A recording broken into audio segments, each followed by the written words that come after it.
Hello everyone! Ngayon ay ipapakita ko po sa inyo kung paano gumawa ng malambot at masarap na pandesal. At kahit po pagkaraan ng 3 araw ay malambot pa rin po siya. I formulated this own recipe, so keep on watching para wala po kayong mamiss na steps or procedure. At bago po tayo mag-umpisa, don't forget to click like, comment at mag-subscribe sa aking channel. Okay, una muna nating ihanda ang Tanzhong Paste.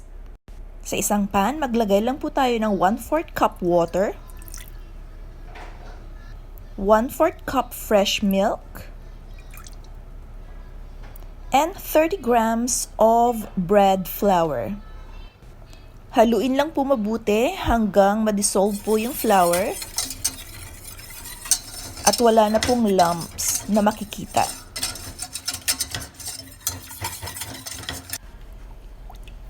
Turn on to low heat, tapos keep on stirring lang po hanggang sa maging paste-like consistency po siya. So wag po tayong titigil na haluin para po hindi po masunog ang ating Tanzhong Paste. Pag medyo lumalapot na po siya, turn off the heat na po, but keep on stirring pa rin po hanggang sa maging medyo drier po ng konti. And then i-transfer na po siya sa small bowl. At palamagin po siya ng hanggang 10 minuto. Okay, next to prepare is our yeast mixture. Maglagay ng 200 ml of warm water sa isang bowl. Mag-add po tayo ng 7 grams active dry yeast. And 1 tablespoon of sugar. Haluin lang po natin siya ng maigi at hayaan po sa isang place ng 8 to 10 minutes hanggang maging bubbly po siya. At isunod po nating ihanda ang ating dough mixture. Maglagay po ng 325 grams bread flour, 2 tablespoons of sugar, 6 tablespoons powder milk, 3/4 teaspoon fine salt,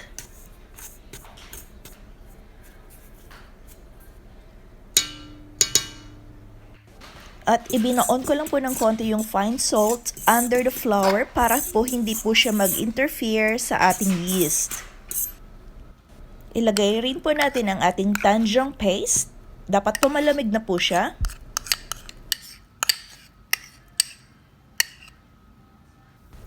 At ang ating yeast mixture. Make sure na bubbly na rin po siya. I-attach na po natin ang ating spiral dough hook, because this will give you a great pandesal. Okay, i-turn on to low speed for 2 minutes hanggang sa mahalo po lahat ng ingredients. After 2 minutes, pag nahalo na po lahat ng ingredients, ay idagdag na po natin ang ating 55 grams softened butter. And then, i-turn on po natin ulit siya ng medium speed for another 9 minutes.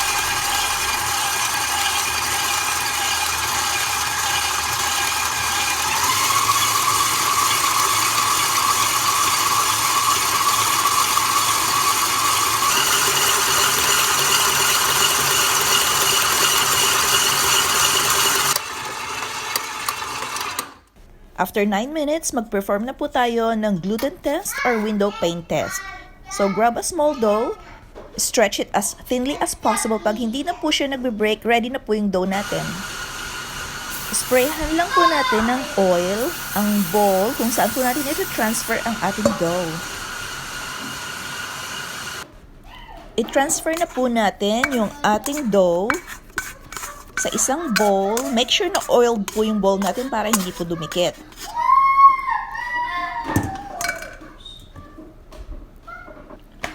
And cover with a cling wrap or a clean cloth and leave it aside in a room temperature. Dapat po mga up to 30 degrees Celsius po ang room temperature nyo. Okay, paalsahin na po natin siya ng hanggang 1 oras. And the first proofing is called the fermentation stage. At hintayin lang po natin hanggang maging doble ang size ng dough nyo. And here's what your dough looks like after an hour. Makikita po natin na nagdoble na po yung size niya. At ngayon ay prepare na po natin ang ating workstation. Mag-spray lang po tayo ng oil para po hindi dumikit ang ating dough. Pwede rin po kayo mag-sprinkle ng flour kung gusto niyo po ng flour. Okay, and then we will need to punch our dough to release air.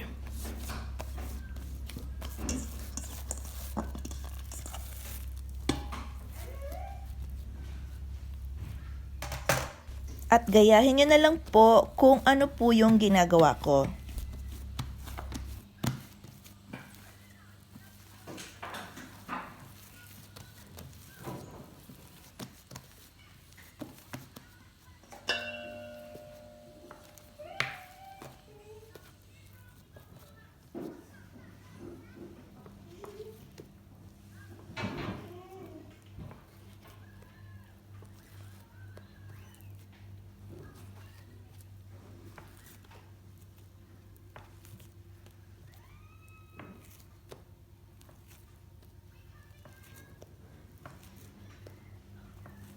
Okay, i-weigh po natin ang ating dough balls ng 40 or 50 grams each para maging uniform po ang sizes nila. Kung gusto niyo po ng mas malaking pandesal, gawin niyo po itong 50 grams.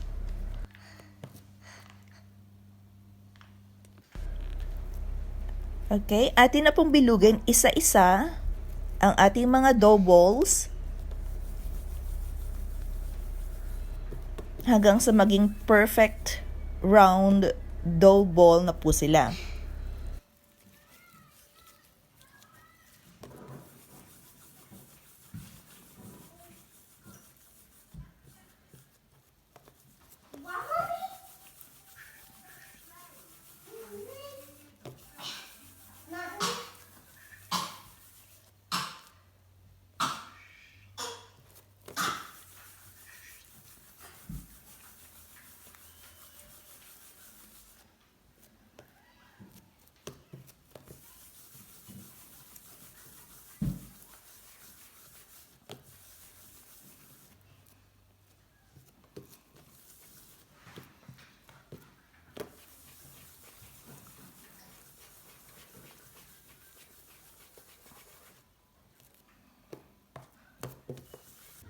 Next is to prepare our breadcrumbs.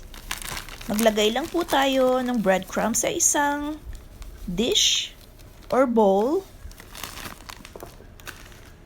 at i-coat lang po natin isa-isa ang ating mga dough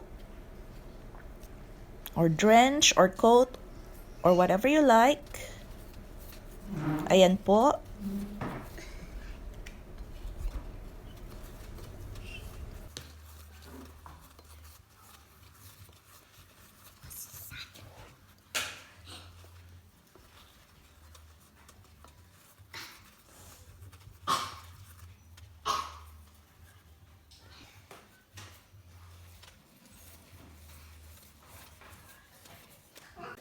And then, ilagay na po natin siya or i-arrange sa ating baking pan. Maglagay po tayo ng space in between the pandesal kasi po, papaalsahin po natin uli ito ng another 45 minutes hanggang sa maging doble ang size nito. Okay, so after 45 minutes, eto na po yung itsura ng ating mga dough. Nagdoble na po siya ng size. At ilagay na po natin siya sa ating preheated oven at i-bake po siya between 15 to 16 minutes. Or kung gusto niyo po ng mas toasted po yung top niya, maybe longer, may hanggang 17 to 18 minutes po. But mine is just 15 minutes.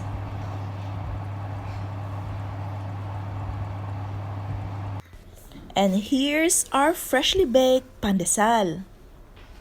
Etong recipe ko po na ito ay umaabot po siyang malambot hanggang 3 araw. So this is truly a must-try recipe. Subukan nyo rin po. At hindi po kayo magsisisi sa aking recipe.